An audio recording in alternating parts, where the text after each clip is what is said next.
очередной user HY. Кстати, можно в настройках поменять все вот эти. YouTube сделал новинку, добавил возможность написания псевдонима своего. Так что посмотрите, это в настройках это легко сделать.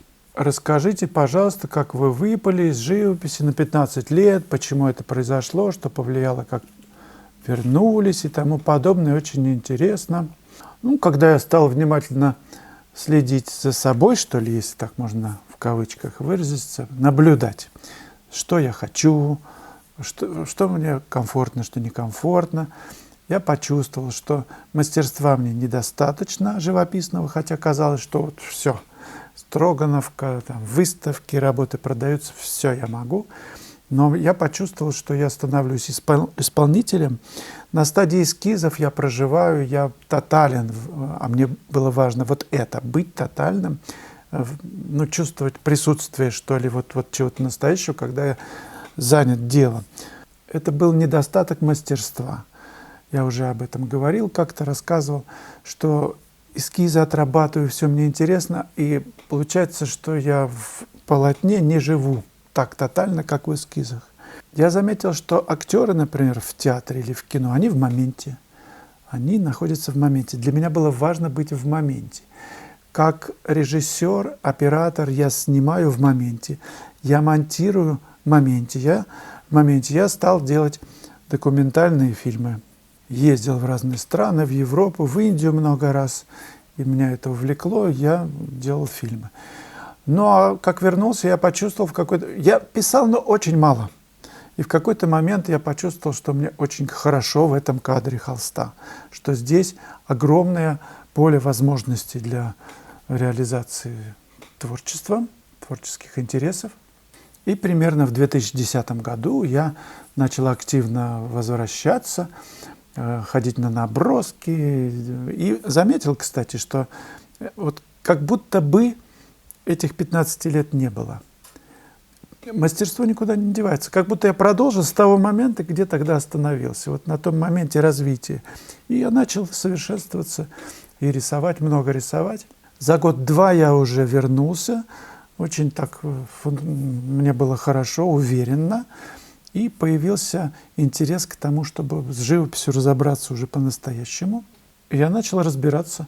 Ездил с ребятами, с тем же Батос, еще с другими ребятами на этюды. Я видел, как они работают, это очень затягивает, как классно. Мне захотелось достичь высоты в живописи. Все возможно.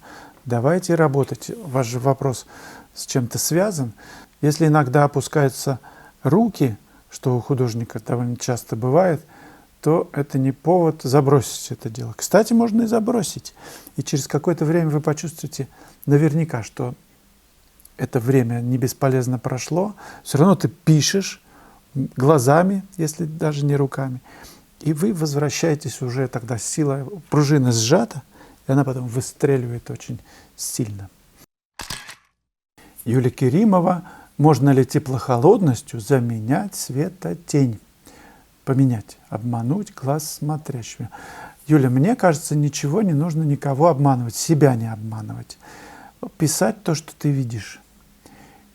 Замечать, сравнивать, делать взмахи внимания. На холодное, на теплое. Еще на какой-то промежуточные какие-то оттенки.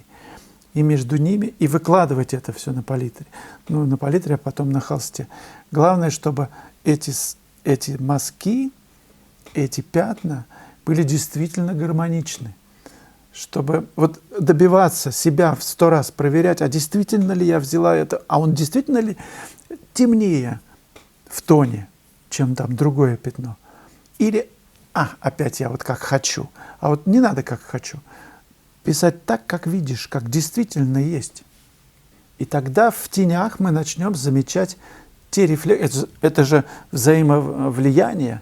Там стена на меня влияет, эта лампочка влияет, та лампочка тоже влияет. Это же теплый такой контровичок, да, оттенок.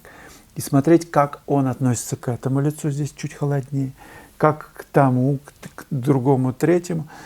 И не только в цвете, а в тоне, проверяя все эти пятна между собой, просто дотошно себя контролируя.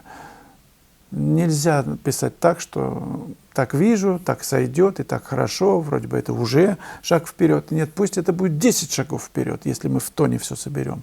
И это так и будет. Светлана Левченко, используете ли вы зеленый ФЦ и как? Я ума не приложу, что с этой ядреной краской делать, с чем ее мешать. Можно, спасибо, Светлана. У меня была коллега, студентка из Санкт-Петербурга, сейчас недавно на Альхоне, и она сказала, там есть небольшое интервью, вы можете посмотреть это видео. Кстати, в конце ролика я дам на него ссылку, вы посмотрите вот это интервью, оно очень интересно. И она говорит, что одно из открытий вот на этом мастер-классе это было использование зеленой ФЦ. Буквально чуть-чуть на кончике мастихина с белилами она дает такой нежный тон. Очень часто мы видим его в вечерних состояниях, в небесах. Переходы, вот такой радужный переход от тепловатых, оранжеватых, фиолетоватых, оранжеватых, желтоватых. И вот как раз зеленый ФЦ с белилами, а потом уже идет в сторону там кобальта или этой самой небесно-голубой или ФЦ синий, опять в разбеле, и дальше уже еще в ультрамарин или в кобальт вверх. То есть везде вот эта радуга присутствует, вот эти нежные оттенки могут вам помочь. Их другой краской не сделаешь. Она очень хороша в замесах там, с белилами и, например, с краплаком. Получаются такие серовато, такие, в зависимости от количества ФЦ и краплак, такие оттенки очень, они цветные, они не серые, а такой цвет приятный. В общем, пробуйте. Конечно, ею злоупотреблять нельзя, это действительно ядреная краска, с ней нужно осторожно, но все зависит от того, от уместности, да. Идет она или не идет в замес. Пробуйте, нужно просто пробовать разные варианты. Много нужно всяких замесов делать. Не сразу класть в холст, а как-то согласовывать со своим видением и так подбирать. Не удался замес, счистить еще новый, пока вы не почувствуете, о, есть. Марина Миляева.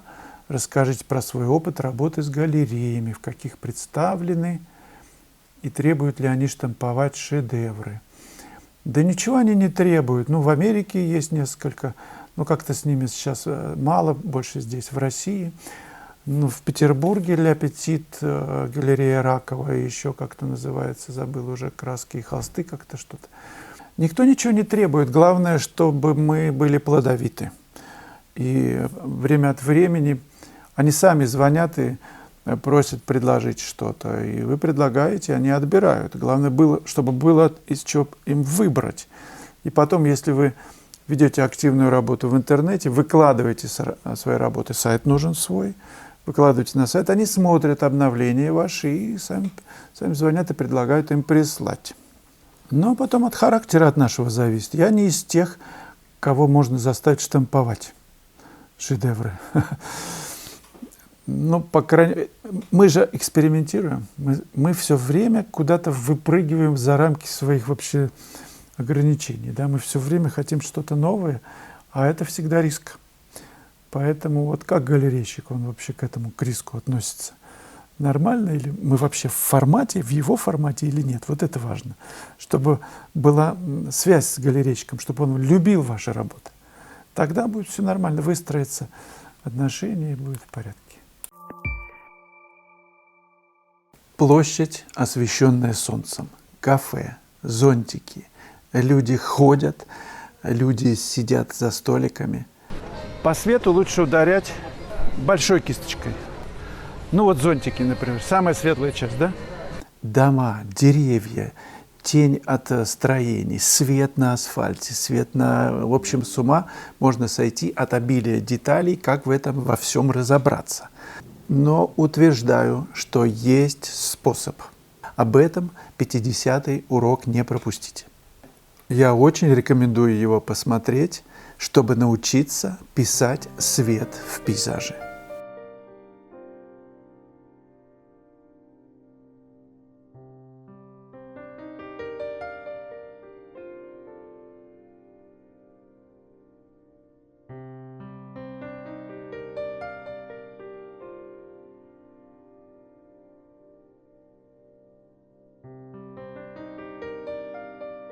Ну, а сейчас, как я обещал, вы можете посмотреть это видео, такое финальное, с мастер-класса на Альхоне. Оно очень интересное, может сподвигнуть на то, чтобы вообще разобраться с живописью и не бояться ехать даже за 3-9 земель, чтобы пописать хорошие места в хорошей компании и чему-то научиться. Ведь мы друг у друга учимся. А как еще? А как еще продвинуться? Как достичь вершины? Не забывайте, что нужно еще облайкать, обвопросить, озадачить, комментировать, конечно же. Спасибо за поддержку.